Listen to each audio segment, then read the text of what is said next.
자, 안녕하세요. 반갑습니다. 치캠TV 치캠프입니다. 구독자님들께서는 이 신발, 등산할 때 등산화 또는 이 달리고 걷고 할 때 워킹화, 러닝화 선택하실 때 어떤 기준으로다가 선택을 하시는가요? 뭐 제 말이 틀렸으면 아니다, 맞았으면 맞다, 이렇게 댓글로 달아주셔도 되고요. 대부분 이쁜 신발, 가벼운 신발, 그런 기준으로 산악회 대장이 잘 걷고 잘 올라가는 사람이 신는 신발, 또는 뭐 그냥 매장에 가서 직원이나 뭐 매장 저희 같은 뭐 아저씨가 업주가 권해주는 신발, 그렇게 선택하시는 경우가 많으실 것 같습니다. 이 등산화도 여러 가지 종류도 있고 또 달리는 러닝화도 여러 가지 종류가 있으니까 오늘 이 시간 저와 함께 좀 제가 말이 느리고 좀 뭐 여러 가지가 들어간다 하더라도 좀 끝까지 잘 지켜봐 주시면 좀 더 선택하시는데 많은 도움이 될 겁니다. 등산화는 발목 높이로다가 구분을 한다 하면 낮은 이런 로우컷, 얘는 전 복숭아뼈 아래로 내려온다고 보면 되죠. 로우컷, 이 정도 되는 복숭아뼈를 살짝 덮는 미들컷, 완전히 위에까지 해서 발목을 잘 잡아주는 하이컷, 이렇게 분류를 하고 재질, 무게 그런 거로 해갖고서는 구분을 할 때는 이 천이나 이런 천 종류, 패브릭, 천 종류로 된 경등산화, 그다음에 가죽으로 된 가죽 등산화, 중등산화, 그렇게 또 분류를 합니다. 여기에서 지금 로우컷, 발목이 낮은 신발들, 복숭아뼈 이 아래로 내려오는 신발들은 대개 좀 가볍게 둘레길을 걷는다거나 트레킹을 한다거나 이렇게 좀 가벼운 걷기 운동을 할 때 적합한 신발이고요. 미들컷 정도의 신발을 신으실 때는 중간 정도 난이도의 산행을 하실 때 미들컷 신발을 신어 주시면 되고, 하이컷, 좀 목이 높은 신발은 좀 난이도가 있고 좀 거친 산행, 오래 산행할 때 그럴 때 신어 주시면 되겠습니다. 그리고 계절별로도 약간 이런 이 가벼운 이런 신발들은 뭐 봄, 여름, 가을 정도까지 신어 주시고, 아무래도 겨울에는 또 이게 보온 역할도 많이 해야 되니까 좀 가죽 신으로다 해서 뭐 눈이나 거친 좀 뭐랄까 악천후에 충분히 대비할 수 있는 신발로 신어 주시면 되겠습니다. 재료에 따라서 또 발목 높이에 따라서 선택을 하시면 되고요. 그 다음에 신발을 볼 때 이 바닥, 이 아웃솔이라 그러죠. 신발 구조를 보면 이 아웃솔, 그 다음에 미드솔, 중간에 미드솔, 그 다음에 안에 이 깔창이라고 하는 인솔, 그 다음에 이 가피, 이렇게 구분이 됐다고 그렇게 각 부위별로 다 구분을 하는데요. 자, 이 아웃솔은 산에 올라갈 때 접지 능력과 신발의 내구성, 또 충격 흡수 등을 담당을 하면 되고, 이 미드솔은 충격 흡수와 탄력 반발력, 발을 디디고 나서 어느 정도 탄력을 받아서 갈 수 있게 해주는 그런 반발력을 담당을 하고, 안에 인솔은 쿠션 작용을 하면서 약간의 충격 흡수 작용도 한다, 그렇게 보시면 됩니다. 뭐 가피는 대부분 뭐 발을 보호를 해주는, 발을 전체적으로 감싸주고 보호를 해주는 그런 기능을 갖추고 있고, 자, 그리고 이 뒤축 부분에 그냥 단순하게 돼 있는 거하고 기능을 갖추어 갖고 이 뒷발목을 잘 보호를 해주는 기능이 들어가 있는 신발이 있고요. 앞은 좀 단단하게 돼 있습니다. 앞은 좀 단단하게 돼 있어 갖고 앞에 돌이나 그런 거에 내 발 앞꿈치를 보호를 해줄 수 있는 그런 기능을 갖춘 신발을 신어 주시는 게 좋습니다. 이 바닥창을 갖고 신발을 선택을 하실 때는 국내산 캠프라인 같은 경우는 다 연질창이라서 접지력은 좋습니다.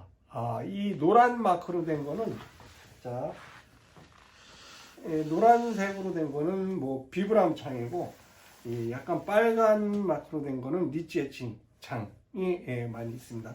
그랬을 때 이게 약간 부틸 고무라고 했고, 자동차 타이어 연질 고무, 타이어와 같은 소재로 해서 제동력도 상당히 좋고, 바위에 뭐 젖어 있어도, 바위가 또 수분을 머물고 있어도 접지력이 좋은 건 사실입니다. 이 비브람 창에서, 비브람 창도 물론 연질 창이 있습니다. 메가그립이라든가 뭐 그런 창은 연질 창입니다. 접지력 좋습니다. 이 비브람 창들은 대개 경질 창이라서 좀 더 접지력은 그 리치에치 창에 비해서 떨어집니다.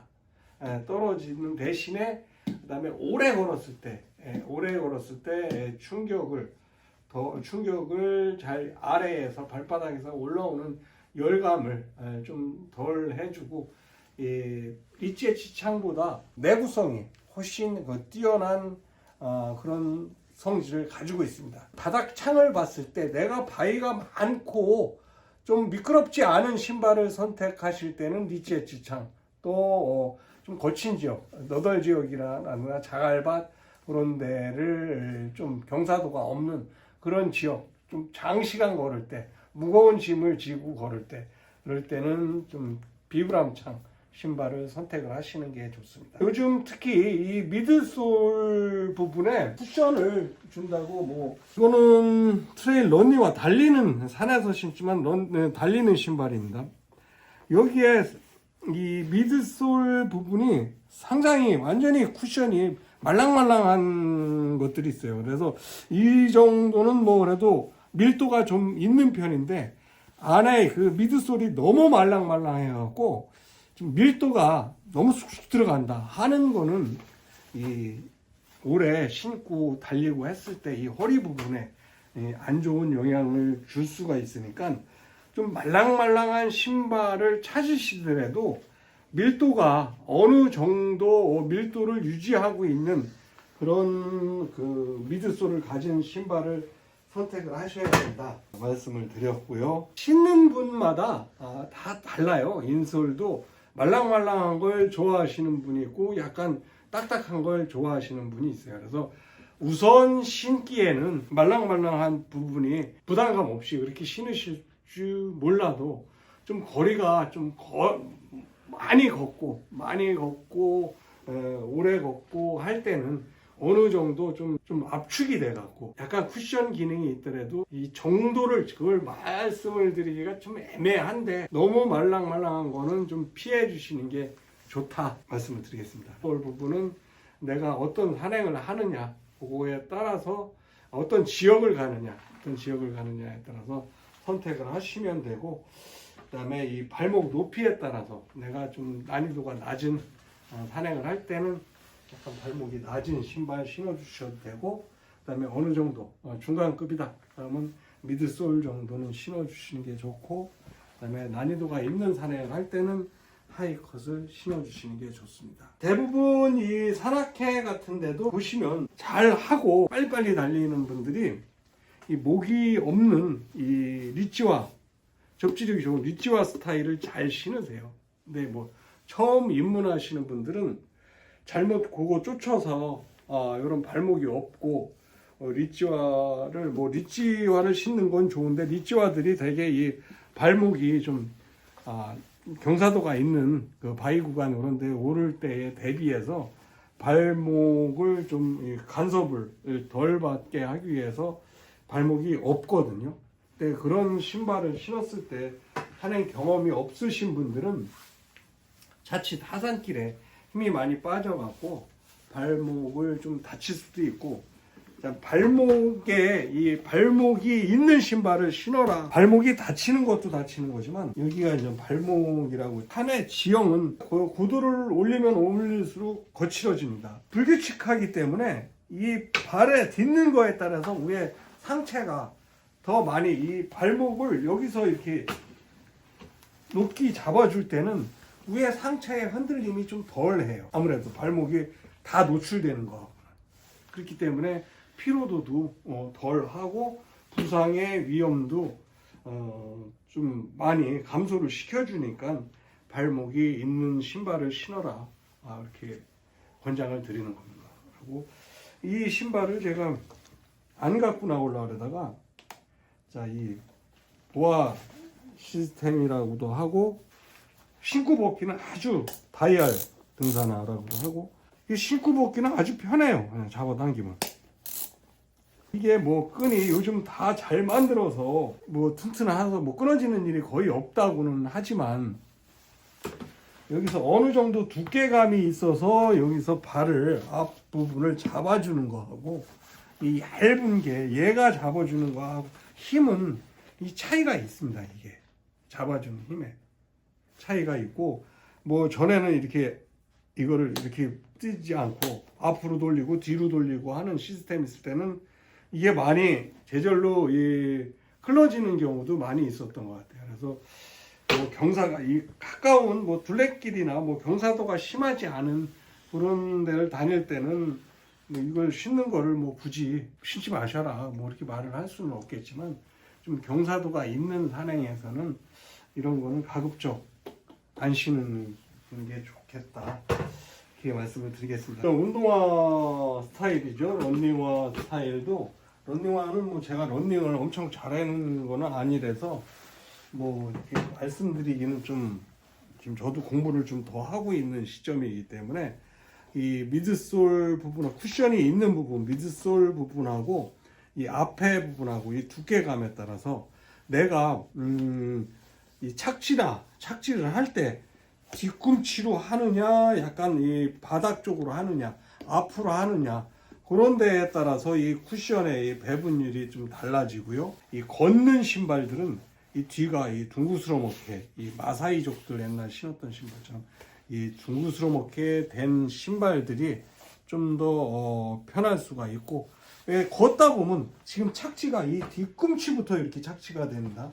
되게 뒤꿈치부터 착지가 되기 때문에 이 착지면을 최대한 부드럽게 하기 위해서 이 둥그스러먹게 되는 게 좋고, 달릴 때는 뒤꿈치 이렇게 아무리 착지한다 해도 이 여기가 면이 넓게 이렇게 착지가 되기 때문에 달리는 신발들은 좀 마라톤하고 그러는 신발들은 뒤가 이렇게 돌아가 있지는 않습니다. 라운드되어 있지는 않으니까 그런 부분 감안하셔서, 러닝화는 좀 더 공부를 해서 그 다음에 한번 러닝화만 따로 다뤄보도록 하겠습니다. 러닝화는 이 정도로다가 달릴 때 하고 걸을 때, 달릴 때 하고 걸을 때 하고 그 기준을 좀 두어서 선택을 하시면 좋겠다. 정리를 하자 그러면, 내가 어떤 산행을 하느냐, 내가 어떤 지역을 가느냐, 내가 주로 가는 산이 암릉이 맞는지 아니면은 뭐 육산인지, 그거에 따라서 바닥창 선택하시고, 내가 좀 단조로운 초보적인 가벼운 산행 위주로 할 때 그 기준은 발목 높이, 그다음에 뭐 내 초보다, 나 뭐 발목 힘도 그렇게 세지 않고 초보다라면 반드시 중목 이상 신발 신어 주셔야 된다. 그런 기준을 갖고 선택을 하시면 되고요. 그다음에 이 등산하면서 제가 따로 찍어 놓은 것도 있는데, 앞으로 내리막 할 때는 이 쏠림이 심해요.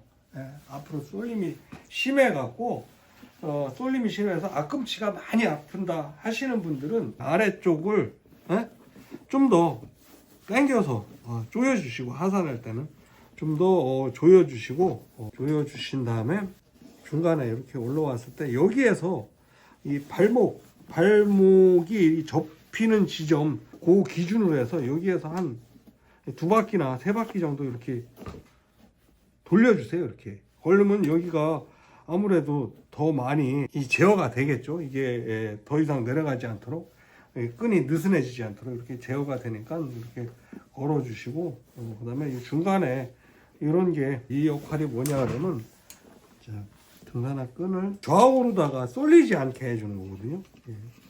베라라고도 하는데, 얘가 중심에 딱 위치를 하고 있어야지 발등을 잘 보호를 하니까, 이런 게 있는 애들은 여기에서 이렇게 크로스 해갖고 묶어주시고, 그 등산화 끈을 맬 때 여기까지는 아래에서 이 위로다가 이렇게 등산화 끈을 이렇게 올렸다 그러면 맨 위에 부분에서는 위에서 아래로 위로 아래에서 해주시면 이게 앞으로 쏠리는 것도 좀 잡아주고 등산화 끈이 느슨해지는 것도 또 예방을 해줍니다. 그리고 마무리 칠 때는 뭐 여기서 대부분 뭐 이렇게 하시는 분들 많이 계시는데 이렇게 팔자 매듭을 미리 만들어 갖고 여기서 뭐 이렇게 해 갖고 팔자 매듭을 이렇게 하시는 분들은 이렇게 그냥 묶어 보시는 분들은 이렇게 묶으시는 분들은 여기서 한 바퀴만 말고 한 바퀴 더 돌려주세요. 더 돌려주셔서 이렇게 하셔도 되고 저는 이렇게 안 하기 때문에 좀 어려운. 자 이렇게 해서 자 여기에 X자로 매주시고 이게 안 끌립니다. 쉽게 위에서 아래로 빼주세요. 당겨주시고 얘는 반대로 아래에서 위로 올려갖고 밑으로 빼주세요. 밑으로 빼주셔서 이렇게 해주시고 그다음에 끈은 나머지 끈은 꼭 여기에다가 아래 끈에다 이렇게 정리를 깨끗이 해주시는 게 좋습니다. 이거 나뭇가지 이 팔자로 되어 있는 데가 나뭇가지에 제 유튜브에 구독자님 한 분이 이거 안 해놨다고 등산화 끈 매는 이거 안 해놨다고 막 뭐라 그러신 분 계시는데 막 뭐라 그러셔도 돼요. 제가 막 뭐라 하시진 않았어요. 아니 그러니까 내 편에는 그러니까 뭐 그 제가 빠뜨리고 그러는 경우 많이 있으니까 막 뭐라 그러셔도 돼요. 자, 이렇게 해주시고 하나 더 당겨드리는데 이것도 상당히 고급 등산화입니다. 고급 등산화고 이 가격이 풋풋한 등산화고 등산화는 다 이 아웃솔, 미드솔, 이 가피 이걸 다 붙인 겁니다. 붙였어요. 옛날에는 다 꼬맸죠. 수제화면서 꼬매는 건데 꼬매는 거는 지금 거의 없습니다. 꼬매는 거는 저기 어떤 송림제화인가 뭐 거기 한 수제화 엄청나게 비쌉니다. 그 맞추는 그런 것만 꼬매지 나머지는 다 부착하는 겁니다. 그다음에 이 미드솔 여기 소재가 충격 흡수를 하는 소재가 완전 고무도 아니에요. 완전 고무도 아니고 스펀지도 아니에요. 그러니까 스펀지야 비싼 뭐 파이론 소재라고 그랬는데 얘가 계속해서 물었다 이걸 반복을 안 해주면 얘가 경화작용이 옵니다. 딱딱해갖고 부스러져요. 딱딱해지는 순간 이 아웃솔하고 미드솔 사이가 벌어질 수도 있습니다. 고무를 본드로 붙여놓은 거기 때문에 또는 이 미드솔하고 이 가피 부분이 벌어질 수도 있어요. 보면은 좀 산행 잘 하시는 분들도 특히 고가인 신발들 이런 신발들 사셨다가 또 뭐 명산 갈 때나 신지 동네에서 뭐 이런 신발 아까워서 어떻게 신어 하시면서 아끼시다가 1년에 한번 딱 신으려고 가셨다가는 이게 쫙 벌어지거나 아니면 올라가지기 전에 여기가 바스러지는 경우가 많이 있어요. 그래놓고 요걸 돈은 이따만 받아 그렇게 표현하죠. 등산화를 이따위로 만들었느냐고 이렇게 말씀들 하시는데 이따위로 만드는 게 아니라 만드는 건 잘 만드는 겁니다. 잘못 쓰신 거예요. 기계나 신발이나 기계는 자꾸 돌려야 되는 거고 자동차도 가만히 세워놓으면 바람 빠지잖아요. 자전거도 그렇고 기계도 가만히 안 쓰고 있으면 녹이 슬잖아. 얘도 녹이 쓰는 거예요. 녹이 쓰는 게 아니라 이 작용이 제 작용을 못하기 때문에 딱딱하게 굳어져서 벌어지고 부스러지는 거니까 신발은 신으라고 하는 거지 이 신발장에다 보관해 놓고 하는 게 아니니까 많이 신으실수록 본전 다 빼고 내 몸은 더 건강해지니까 자꾸 신어 주셔야 됩니다. 좋은 신발일수록 자주 신어 주셔야지 내 발에 잘 맞게 적응을 하고 그다음에 제 기능을 더 오래 신게 됩니다. 자, 내용이 마음에 드시면 구독, 좋아요 눌러주시고 특히 구독은 사랑입니다. 다음 영상 더 좋은 영상으로 꼭 보답드리겠습니다. 감사합니다.